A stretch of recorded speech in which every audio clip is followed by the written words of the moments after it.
অনেকেই বলেছে দিদি সরি বোনু তোমার ভিডিও করার জায়গাটা দেখাও। তো দেখো আমি কিন্তু আমার ঘরে ভিডিও করে নিচ্ছি। তো দেখো আমার স্ট্যান্ড ভেঙে যাওয়ার পর থেকে কিন্তু আমি এই জায়গাটা মানে পুরোটা পিছনটা মার্বেল থাকে, এইটা আমার মানে এইটা আজকেই হয়েছে। আর এই খাটটাকে সবে লাগানো হয়েছে। চলো খাটটাকে দেখাই। কেই লাগালো কেমন আমার এই দেখ কতটা বড় যে আজকে কটা ভিডিও শ্যুট করাতে এই বই পেন লেগেছে। আর হ্যাঁ এই জায়গাটা ঠিক এইভাবে ক্যামেরাটাকে দাঁড় করিয়ে আর আমি এখানটা বসে ভিডিওটা বানাই।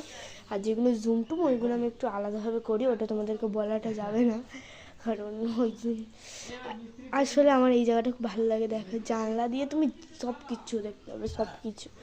হ্যাঁ প্রতিরাজ আর এখানে বসে বসে সত্যার মানে এই জায়গা।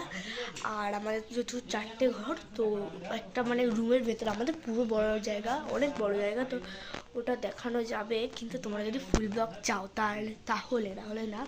তো এই ঘরটা বন্ধ, টেবিল যেখানে বসে খাই এখানেও আমি কটা ভিডিও বানিয়েছি। আমার ভিডিও করার জায়গা ছিল না অনেক। এই ঘরটাও আছে কিন্তু এই ঘরটা আমি ঢুকবো না এখন।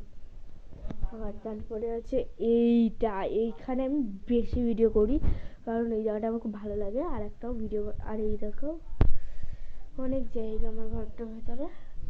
তো আর আছে এই মন্দির যেখানে আমার কাকা বসে আছে, ওনাদের দেখাচ্ছি না। তো এই সব জায়গায় দেখে ভিডিও বানাই। আমার পর থেকে আর একটা টুইস্ট শোনো, আমাদের যখন এইগুলো কিচ্ছু হয়নি, মানে এই সব জায়গাগুলো যখন কিচ্ছু হয়নি, তখন কিন্তু এই ঘরটা আর হয়েছিল এই ঘরটা।